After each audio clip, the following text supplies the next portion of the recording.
Selamat siang sahabat Jawa Timur, jumpa kembali bersama saya Tika Amsar dalam program Breaking News Update COVID-19 Jatim News Today yang disiarkan serentak bersama Asosiasi Lembaga Penyiaran Publik Lokal Jawa Timur.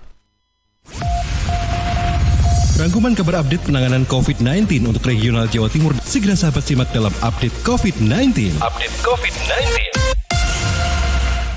Ya, sahabat Jawa Timur, untuk hari ini di edisi hari Selasa 2 Februari 2021 kita awali untuk Jatim News Today Breaking News Update COVID-19 dengan bergabung bersama dengan Agustin Merdekawati dari Ersal Nganjuk. Masih ada 994 tenaga kesehatan di Kabupaten Nganjuk yang belum divaksin. Selengkapnya sahabat, kita simak laporan bersama dengan Agustin Merdekawati. Vaksinasi COVID-19 untuk para tenaga kesehatan atau nakes di Nganjuk sudah hampir tuntas. Meski demikian, masih ada 994 tenaga kesehatan di Kota Angin yang belum divaksin hingga awal bulan Februari. Mereka merupakan nakes yang sejak awal tidak terdata untuk ikut vaksinasi tahap pertama bulan Januari. Kabupaten Nganjuk mendapat 3.000 vial vaksin. Jika hari Minggu 31 Januari 2021 masih ada 47 vial vaksin yang belum disuntikan, kemarin tinggal 17 vial vaksin saja yang belum disuntikan. Dan kalaupun semua vaksin disuntikan, jika dipresentasikan jumlah nakes yang divaksin baru sekitar 75%. Kasih Suverlan dan Imunisasi Suhartati Kudiana mengatakan, masih ada 994 nakes di Kabupaten Nganjuk yang belum divaksin. Mereka merupakan para nakes yang bertugas di puskesmas dan 4 rumah sakit dan jumlah fasilitas kesehatan lain di Kota Angin. Untuk kapan ratusan nakes akan divaksin, Kun mengaku belum bisa memastikan waktunya, namun berharap mereka bisa divaksin dalam tahap kedua nanti. Untuk waktunya kapan masih belum tahu. Perlu diketahui pemirsa, vaksinasi COVID-19 masih terus dilakukan hingga kemarin. Total ada 30 vial vaksin yang dikirim ke Puskesmas Tanjung Anom dan Puskesmas Kertosono. Sebanyak 17 vial vaksin yang tersisa rencananya akan digunakan untuk vaksinasi di Puskesmas Nganjuk di hari ini. Dari Agustin Merdekawati, Suara Anjuk Ladang melaporkan untuk Jawa Timur News Today. Baik, terima kasih Agustin dan sahabat Jawa Timur. Ya, selanjutnya kita juga akan bergabung bersama Kiki Desilia dari Suara Madiun, mengabarkan bahwa Dinas Kesehatan dan KB Kota Madiun juga utamakan tenaga kesehatan di luar nakes untuk divaksinasi. Selengkapnya silakan Kiki.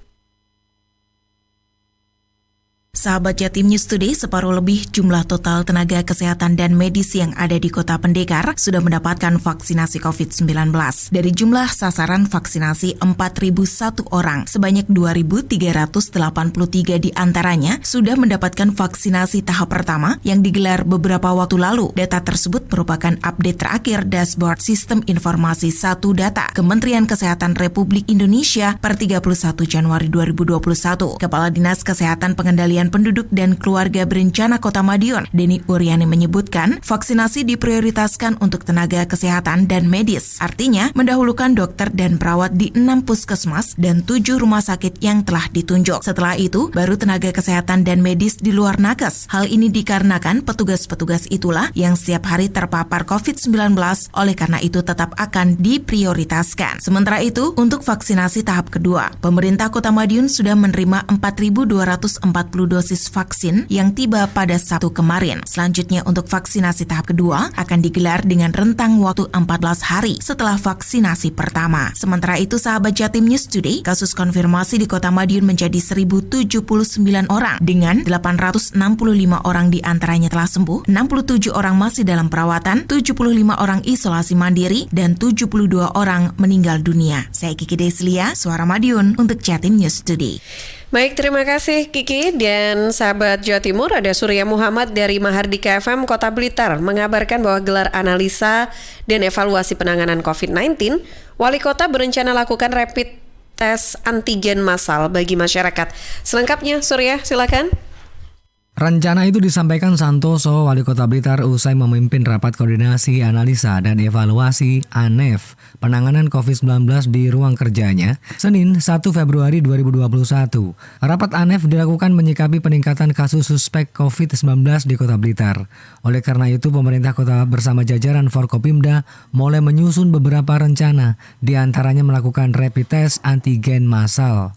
Santoso menegaskan, rapid test massal ini nanti diperuntukkan bagi masyarakat umum, terutama bagi petugas lapangan, mulai dari TNI, Polri, Satpol PP, dan jajaran terkait lainnya.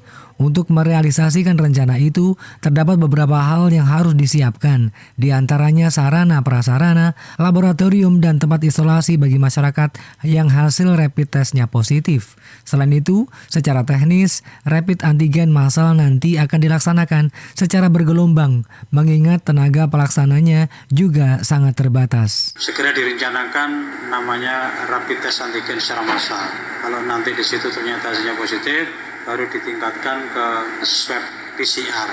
Sehingga dengan demikian bisa diketahui secara pasti, terutama kepada masyarakat Kota Blitar, khususnya kepada petugas-petugas di lapangan, TNI, Polri, maupun dari pemerintah daerah, baik itu melalui Pol PP, melalui PMI, baru bergeser ke masyarakat yang kita lakukan secara bergelombang, mulai dari kecamatan satu dan kecamatan yang lain, tidak bisa serentak. Karena apa? Keterbatasan tenaga yang menangani. Sementara itu, Sobat, rapat ANEF COVID-19 diikuti PJ Sekretaris Daerah Kota Blitar, Kapolres Blitar Kota, Komandan Kodim 0808, Kepala Kejaksaan Negeri Blitar, Kepala Dinas Kesehatan Kota Blitar, Kepala Bakes Bangpol dan PBD Kota Blitar, Direktur Rumah Sakit Umum Daerah Mardi Waloyo, Kepala Satpol PP Kota Blitar, Camat se-Kota Blitar, dan Ramil se-Kota Blitar, dan Kapolsek se-Kota Blitar. Surya Muhammad, Mahardika FM.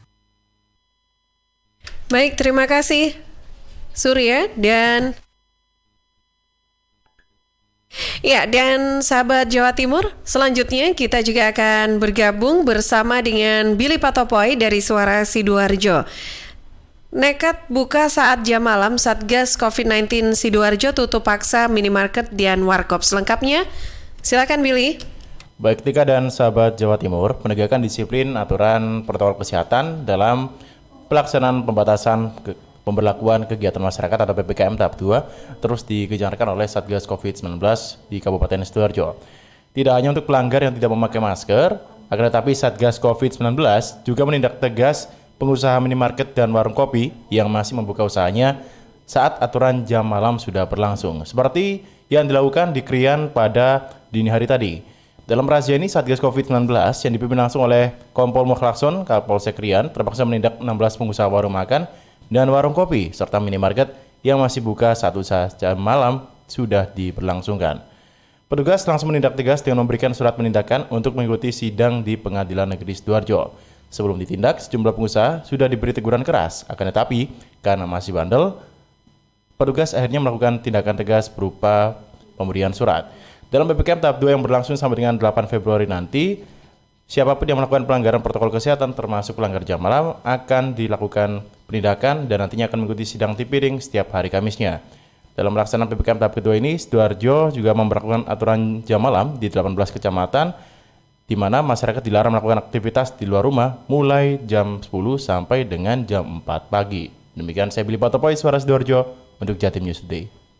Terima kasih Billy dan sahabat, ada Risma Erina dari Persada FM mengabarkan bahwa awal Februari Kecamatan Kanigoro masih berstatus zona hitam. Selengkapnya silakan Risma.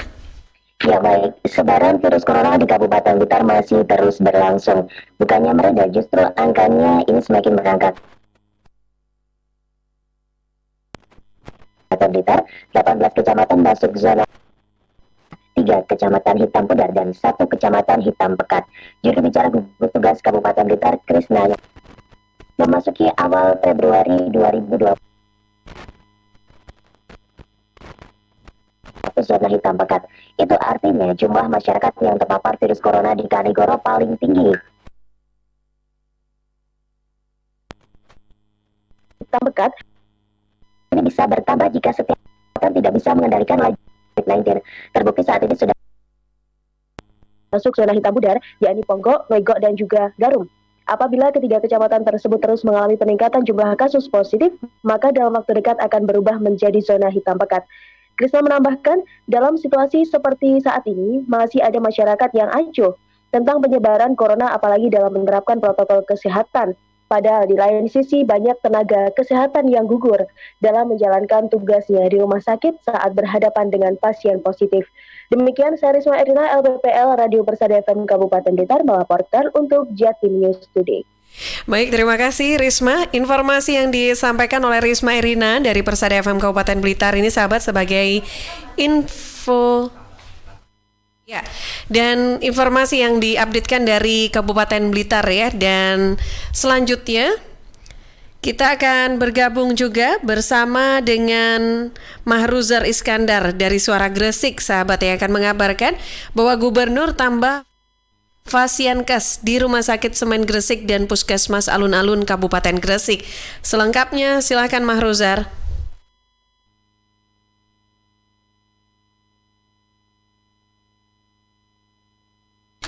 Ya, silakan Mahruzar dengan informasi selengkapnya. Jumlah fasilitas kesehatan dan vaksinator yang ada di Gresik akan ditambah menjadi 2 kali lipat. Hal ini untuk mendukung percepatan vaksinasi yang dicanangkan oleh pemerintah pusat dalam kurun waktu 12 bulan. Gubernur Jawa Timur, Kofifa Indar Parawansa, yang baru saja sembuh dari COVID-19, langsung mendatangi Gresik. Kofifa melihat langsung persiapan percepatan pemberian vaksin Sinovac untuk tenaga medis di Kota Pudak. Ada 2 vaskes yang dikunjungi, yakni Rumah Sakit Semen Gresik dan Puskesmas Alun-Alun Gresik. Di rumah sakit yang berada di Kumas itu, Kofifa datang ke rumah vaksin yang lokasinya berada di belakang Rumah Sakit Semen Gresik dengan dirampingi Wabub Gresik Muhammad Kosim, lalu PJ Sekda Gresik Abimanyu Poncat Mojo, dan Kadis Gresik Dr. Syabun Gozali.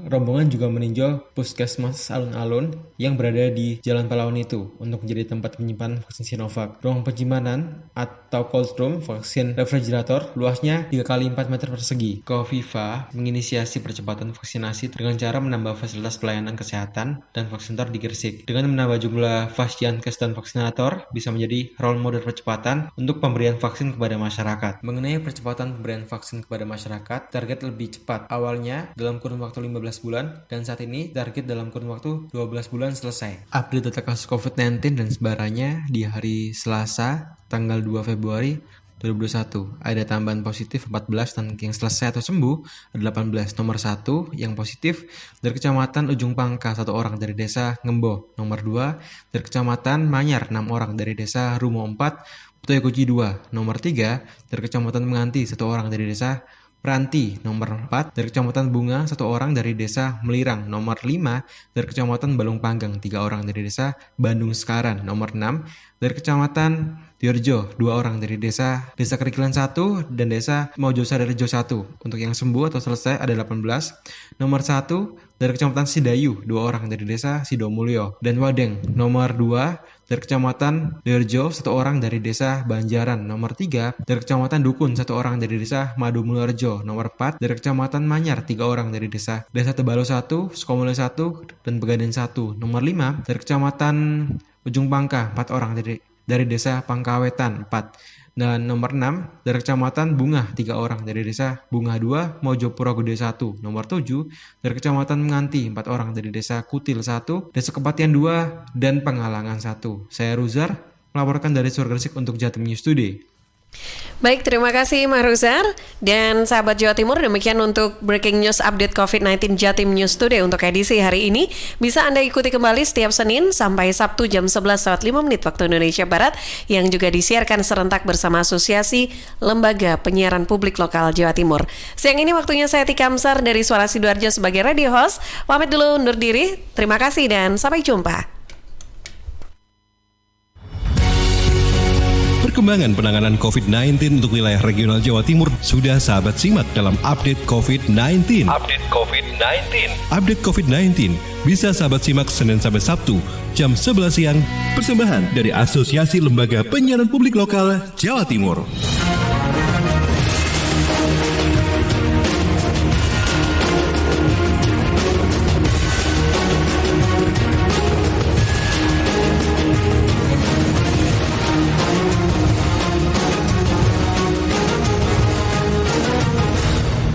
Suara